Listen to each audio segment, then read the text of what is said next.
Look at us. We look good. Hey guys, happy Tuesday. Today is Tuesday, November 27th. I can't believe it, right? Did I get that right? Yes. And we are back with the TED Show. We had a 2-week break. We've got a lot of cool stuff going on.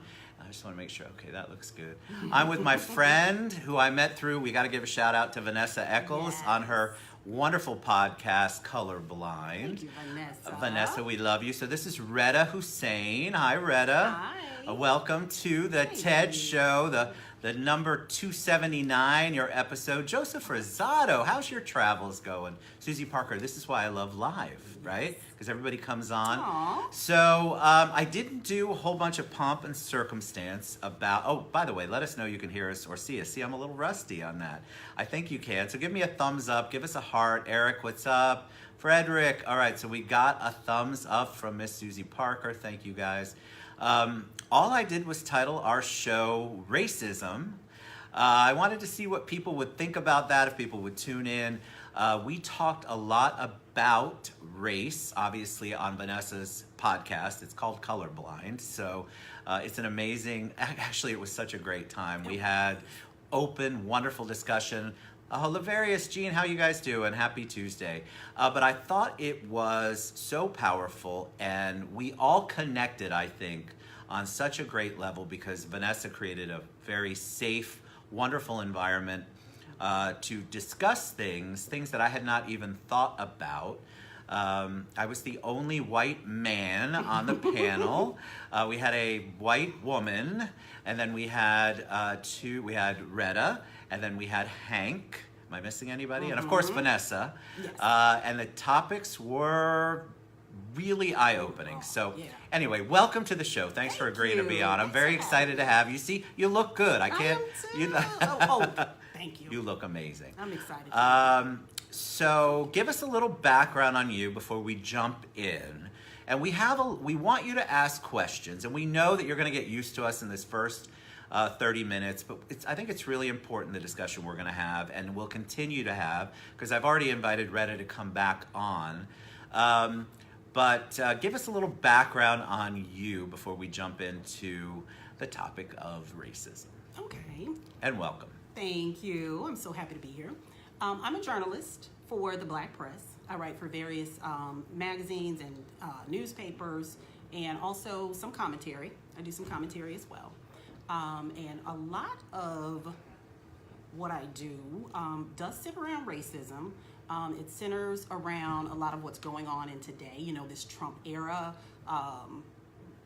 versus where we've been, you know, Obama era and all of those, FDR, JFK, all of that stuff. So it kind of centers around a lot of things black and white. And I've interviewed some people like Richard Spencer, Dr. Umar Johnson, who is a very, he's Pan-African, which is extremely like radical. I guess I'm saying that right. No, I like that. I didn't know what Pan-African meant. So that's the education part. That's why I think that a lot of, so people are coming on because obviously the title of the show, but I think that people also we've talked about this, people have this opinion. So you've got this feeling already, and it comes from how you were raised all the way up through how you learned, and there's so many different things that contribute to why you feel the way you do. So for you to share some of your thoughts, I think it was eye-opening for me, it'll be eye-opening for you, but you know I'm not gonna let you get away with I'm a journalist. Who was Rhetta before she was a journalist? Where are you from? Give us a little bit about your why. How did you get here? No history. I was just a former child. I know, that's what people do. They go, I was born and now I'm a journalist. They skip that whole little, how did I get here? Yes. So give them a little bit about that. I went to Armwood Senior High School, and we had a TV production class that I took. And I took it every year in school, and I loved television. And where is that? It's in Tampa. Oh, so you're a Florida girl. Yes, I'm from Tampa. And I loved it. And I just went to college, studied broadcast journalism, stayed in the field, and, you know, I'm a mom, I'm a wife. Did you grow up in a household that was very involved in politics, in the community? Is that where you got your passion for what you do now? Yes. Okay, yes, so my both dad, my mom, came up in the civil rights era, so they were very, very active, in the community, very involved in politics. We always had the newspaper, we always had the television on, so we always discussed it. So that was my upbringing. In the household, did you agree on everything, or when you discussed it, or did you eventually develop opinions that were a little different from your parents? I did. I developed a lot of different So opinions from my parents. how does that work? Because I think a lot of people, when you hear, okay, we talked about stuff, which we did in our house too. My kids are all over the spectrum. I have 3, and they're all completely different as far as anything political goes, as far as anything community goes. So when you're developing that, how was that? Was it a challenge to your parents? Was it just because you saw things differently because they were raised in a different era? It was all that. And we had to be bused. My sister and I had to be bused out of our neighborhood to a school that was predominantly white. So in high school, we just naturally interacted with everybody. We were kids. I mean, nobody really cared, at that time, what color you were, what your background was. We didn't care. We were just all having a good time. So my parents coming up in the civil rights era, though, had a much different perspective. Sure. A lot of what they saw, a lot of what they studied, a lot of what their parents told them was so significantly different from what we. So would you say you had a good experience, a non-color, for lack of a better word, experience in high school? Because the way you're describing it, it sounds like that wasn't on your mind. And I think for a lot of people, it's not. It's not on their minds especially when you're younger and the world hasn't told you yet how you're supposed to think. Well, it wasn't colorblind. Like, we could see it. It wasn't completely colorblind. But, and when we got out of college, my sister and I went to an HBCU, which is historically black college and university. And those were established because years ago, no university would educate a black person. So the black colleges and universities decided they would do it. My dad went there. We just, went there as well. And you take this class called Black Psychology. Tell me about black psychology. Over. You learn everything in that class. And it wasn't just that I was just new to it. It was I was woke. I kind of got a different perspective. Not that I hated, all white people. I wasn't like that. But I got a different take of why the older generation believes what they believe, because they've seen it, they've experienced it, right. And it has not dissolved. Now it hasn't dissolved, but when we were in high school, it was kind of like contained. You were in a bubble. Yeah, right? You're in a bubble. Yeah. So Jarrell says HBCU love. Aww. Hi, Jarrell. So when you're taking that class and you become aware of things, probably that your parents talked about, but when you really get into the psychology of it, were there white people in the class? In black psychology? No. Okay, so there were none. No. And it's a traditionally, historically black college. Were there white people attending? Yes. Okay. So that's fascinating to me, which that's a whole nother topic. Yeah. But so when you went through that class and you had a completely different, you were woke, as you said. I love that. What did you do differently from then on? Did that just immediately ignite the activism in you, the advocacy in you? Did it change your path, your trajectory? Yes, it did. I was more interested in why people thought a certain way about me and everybody else who looked like me, why they thought that we were different. And again, it's not like that was brand new in college. Right. It was just magnified, exacerbated, so to speak. So, yeah, I lost my train of thought. No, it's okay, because we got lots to talk about.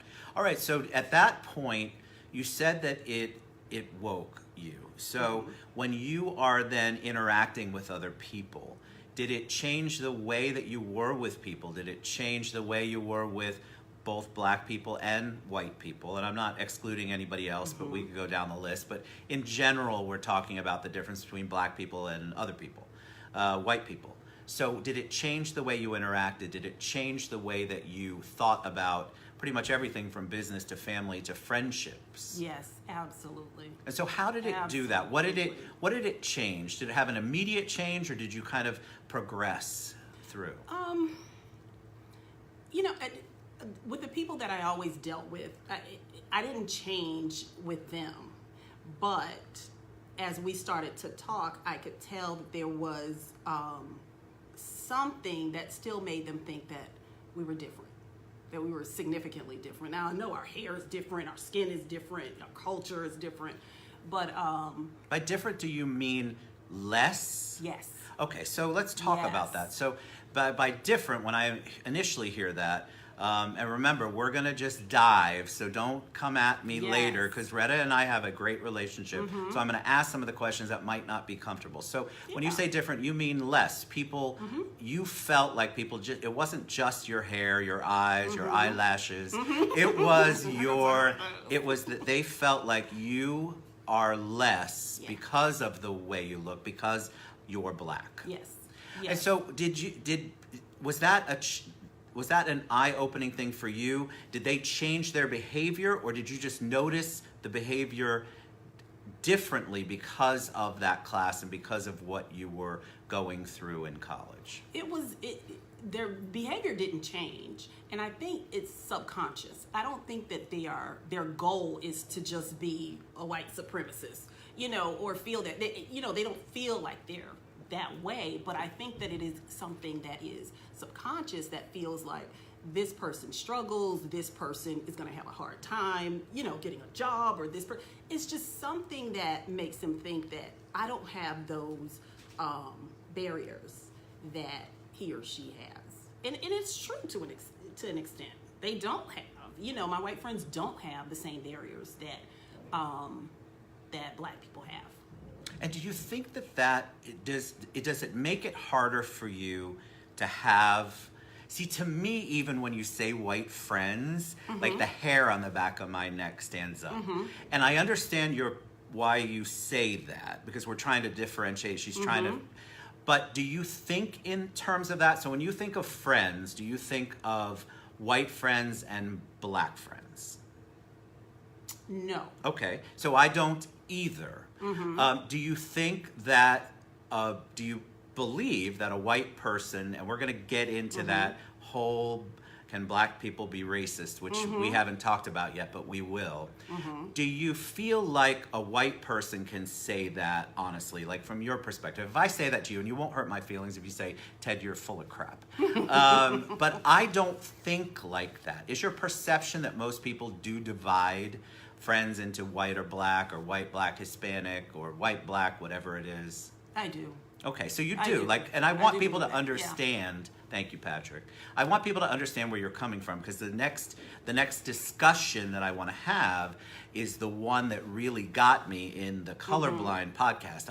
I spent the most of my talking time trying to understand it, and still we aren't on exactly the same page. Right.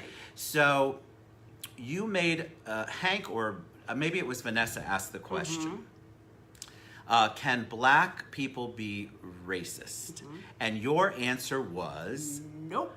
Okay, so I immediately went into, what? Because I thought that was, I couldn't figure out how to make sense of that. So let's ask the question again. Can black people be racist? Your answer is no. And can you talk a little bit about that and why you think black people can't be racist? And this goes back to a definition, which I won't quote Hank, but Hank came up with some really, and I don't know if he came up with it, but there's definitely this thought process, and we'll have to have Hank on, that made me think, okay, I get the perception. So can you talk a little bit about why that's your belief, and how that can actually exist in your mind in this world? Well, racism is a number of things.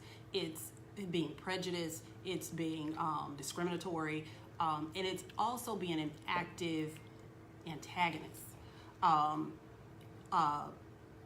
that holds back a certain race. So if a person believes that they're superior than somebody of a different complexion or different culture. That can be racism if they act it out. So if in corporate America, for example, let's just take a group of radio stations, and if I work for those radio stations, and this has nothing to do with any radio stations I've ever worked for. I love the but caveat. let's take a group of radio stations, and let's say those radio stations have a black station, older, like a rhythm and R&B, a hip hop, a country station, soft rock, classic rock, let's say that. Immediately, the CEOs and vice presidents and all of that are going to look at me and say, she'd be great for the R&B station, right? Mostly. I'm not disagreeing. Mostly would say that I would be great for that station. Would probably have me on that station, and as high as I could possibly go would probably be within that one station. Now, personally, I started off in country radio. So it don't make sense to put me in country radio. But, my passion, of course, is the other thing. Sure. But if they say which the country station was billing the most, and it does bill the most here and a bunch of other places, so that would be a difference in income that somebody has made a choice that she needs to be here, even though I would like to be somewhere else, but based on my race, that's the only thing they can see. Now that's being active, maybe consciously or subconsciously. That's being active in such a way that it can challenge my power, my income, a whole host of things. But you don't think that black people can do the same thing to No. white people, and tell me why. Because almost 75% of CEOs, vice presidents, people making real decisions in corporate America are white men. The other, once you start breaking it down, a small percentage is black. We don't have the power. We don't have the power to make en masse, to make to oppress or to be an active antagonist to white America. We just don't have it. I just find, so I'm going to tell you my thought when this, and it's still my thought. I have a very difficult time wrapping my head around that. I personally have never been discriminated against because I'm white. So what I'm saying is that I think that because prejudice is part of the definition of racism that you shared earlier, which I also agree with, there are aspects of it where I feel like to just generalize one whole group or population as not being capable of being racist is in and of itself sort of racist. It feels that way to me. You're basically saying you can't be this, but I can. And so work through that with me, because I understand the principles, and I understood what there is I wish I had the language because I had it that day on Colorblind. I just repeated what Hank said. I understand that there is something completely deeper going on. I understand that, and that's why I question it. That's why I wanted you on the show. That's why I really want to engage in this.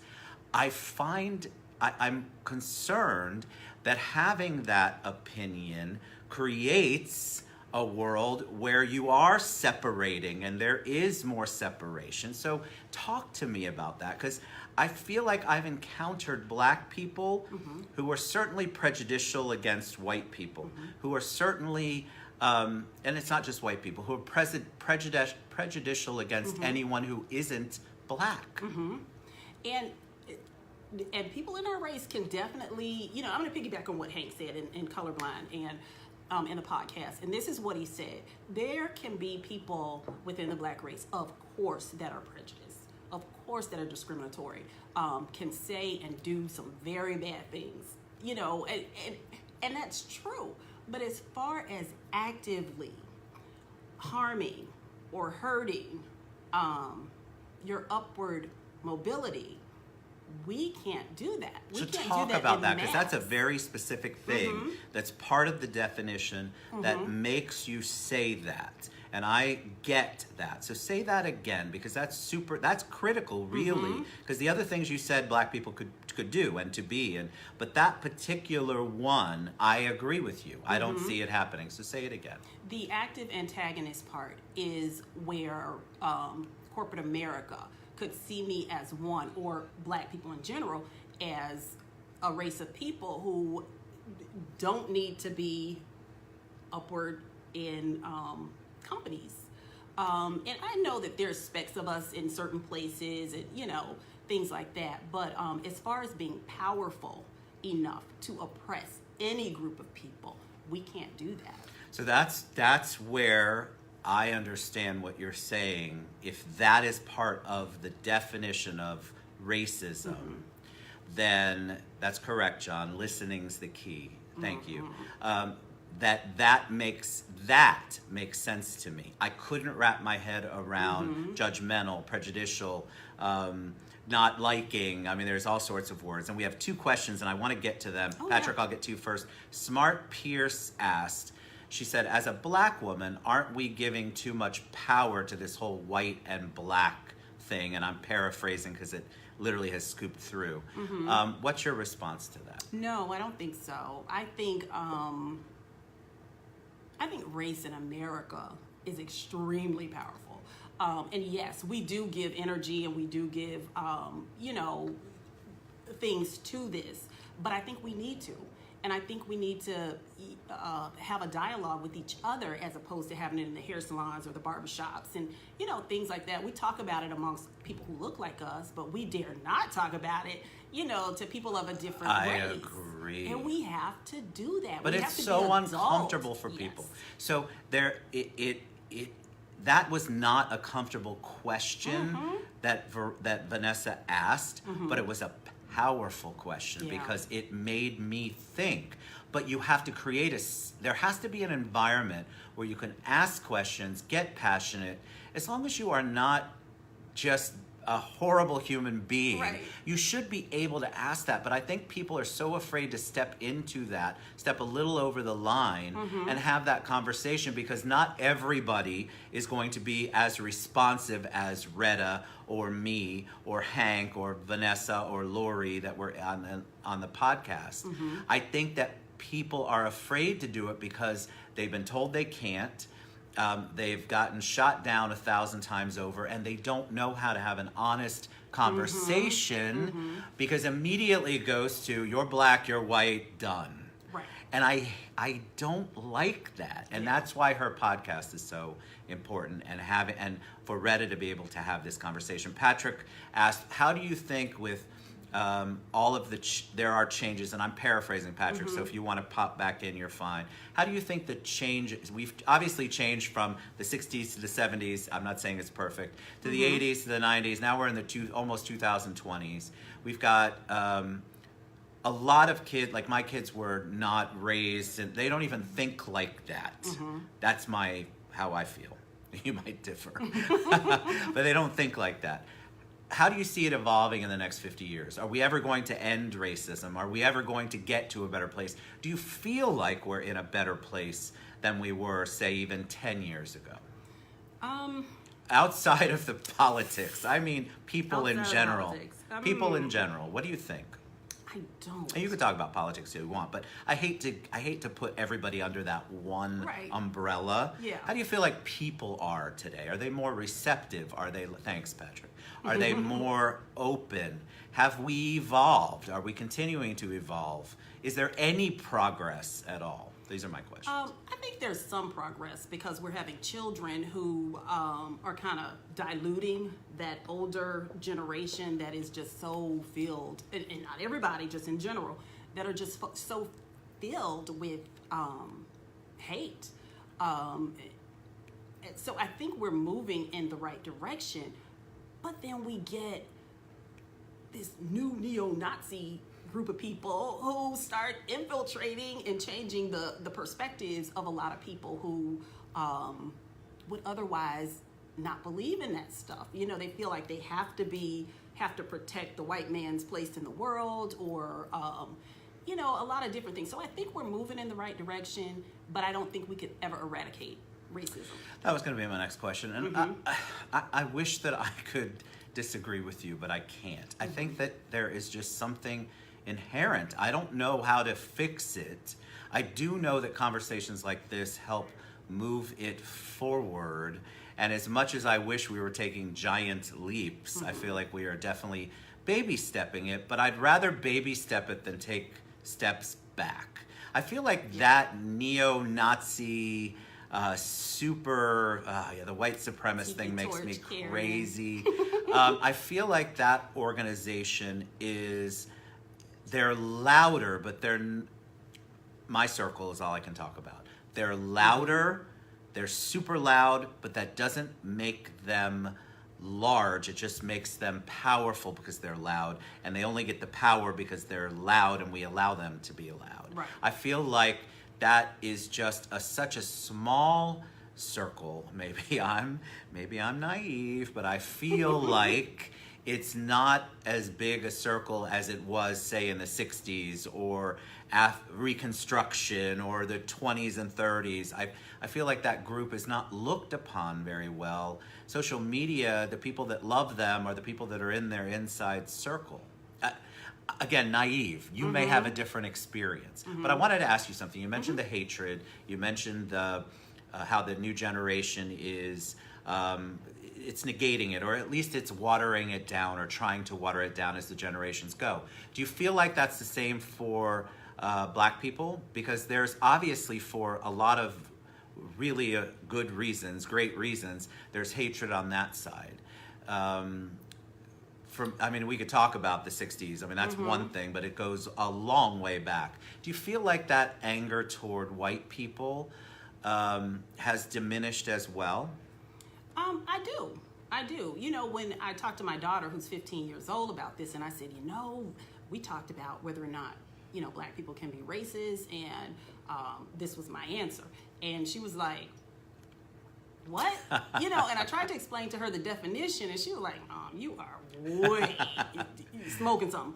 But, you know, she was like, there's no way, I don't agree with that. And so I do think that the younger generation is experiencing something that we didn't experience. I agree. And I hope they continue, you know, to go down that path. But I just don't want our young people to forget their culture and heritage and what we did go through. Correct. Because I think a lot of that does get forgotten. People, even 30 years ago, maybe even 20 years ago, thought that we could never forget civil rights. We could never forget what happened in Nazi Germany. We could never forget so many of these things. And yet, there are young people walking around that don't believe that that happened.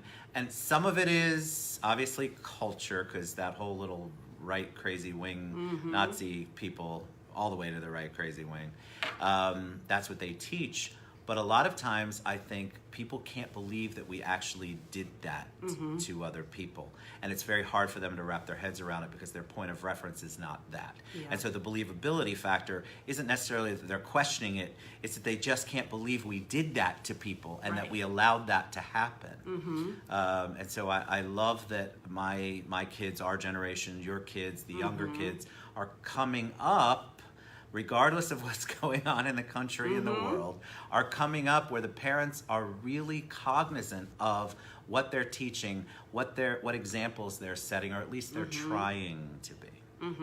And do you see that so let's talk a little bit about the business side. So you are a journalist with the Black Press. If I said to you, we haven't talked about this question, but I wanted to ask it. If I said to you, I'm a journalist with the white press, what would you say? Would that immediately put the hairs up on your back? I get why well, answer the question. I need to let you answer. Oh, everything is the white press. I knew that. Everything with the exception of the Hispanic press, the Native American press. You know, that's all the white press. Correct. But the wording. So it's not that I get it. But do you feel like sometimes because people will want to ask this, and I'm going to ask the question. We have a lot of things where it's, and I know you're going to answer honestly, as you always do. We have Black History Month. So you've got, where we're recognizing our Black heroes, our Black founders, our anybody who has done anything that is Black. If we had a White History Month, what would that look like and how would that feel? I see that question. I see it. I don't agree with it, and I understand the thought process, but from a Black woman's perspective, what does that look like, and what do you think when I say that? It looks like January, March through December. because from your perspective, everything out there is about the white world. It's white. The whole world is white. And so when you identify, and you correct me if I'm wrong, my perception is when you identify Black press, Black History Month, that is you taking some of that back and making sure that people know this, that they get it, that it's not all white. Yes. Do you understand when people have or feel like that's a double standard? Tell me. No, I don't understand, but I love to hear it. I want to hear it because I don't understand it, but if you feel it, it's not wrong. So, it's not educated. I think people don't understand and we've got people agreeing with you all up and down. When you talk about it and explain that, I think that it opens people's eyes. They don't think, because a white person's not going to think the other 11 months are all white history months. They're not going to think that because that's not how they're taught. Maybe that's not even their realm of thinking. Right. So I love that you're willing to talk about that and explain it. Tony says we have white history, and she's a white woman, all year long, and Black History Month is the shortest month of the year. But I think people don't get it. They just immediately see Black History Month and wonder why there's no White History Month. It's funny. But they do. I've heard it. Yeah. But I love your explanation of that. I think it's important to have that conversation, to be able to talk about it. And because your perspective, we don't get to hear, maybe we don't listen. We don't get to hear a Black person's perspective in a safe environment, and one that is said with both passion and intelligence, and not screaming it. Not that you do it, we do it too. But when you get into that, it becomes such a passionate thing that you don't listen. We don't hear each other. And let me look. Oh God, we're past time. So Rhetta, you have been amazing. And any questions you guys ask, Rhetta's going to go on. She'll answer them. I'll respond. We're definitely going to need to have another show if she would grace us back here. It's such an important conversation to have. We barely touched on any of her notes. She's got notes down here. I know. All right, so we'll take one last question, Smart. How can you erase those racial lines when we're always making a point of defining, and I'm assuming defining them? And we'll end with that. I think being active, if you're quiet, you're complicit.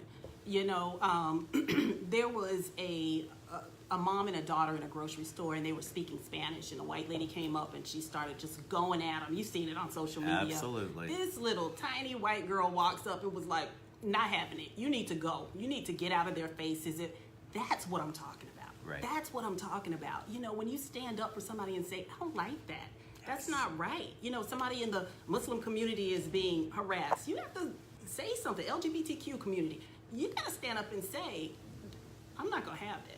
You need to go. And that's what we... And we continue to do it. I think we see more. Social media is capturing more of that. Unfortunately, it's capturing the negative as well. But that's good. I want it to capture the negative, in all honesty, because it just shows light on what really goes on. And I think general America doesn't necessarily believe it because it doesn't touch them, or they don't think about it. Like the lady that she got fired, which I loved. She was all up in arms because the little black girl had the lemonade stand out in front. The water. Seriously, people. All right, any parting words of wisdom for them before we head out? You know what? I love talking about this. I really do. And as long as we're adult and we're, asking real questions, you can't go wrong. I mean, not with me. You can't go wrong. You can't go wrong. Vanessa No. Eccles just popped on. Vanessa! We love you, Vanessa. Thank you for introducing us. We've had I want you to go back and watch the show. We gave you a shout out, but we're going to continue this conversation. We have a lot of people interested in going through, and Rebecca's got a question, but we will address those. I have a lot more questions on my mind. There's a lot of areas that we need to have a discussion about, and we need to feel comfortable with it. Now, I don't encourage you just to go out and have that discussion unless you've established that safe environment with the people. Oh, this makes my heart happy, she says. Aww. We love you, Vanessa. You want to go out and have the conversation, but you need to establish some boundaries, not just for yourself, but for your other person. When you have this conversation, there has to be a mutual respect and a listening. Somebody said that earlier. You have to be willing to listen. And you have to be willing to have an open conversation. If you don't have it open, how are we ever going to make the progress, is my opinion. So you have to be able to have the conversations. Thank you so much for being on the show. It was awesome. We love you guys.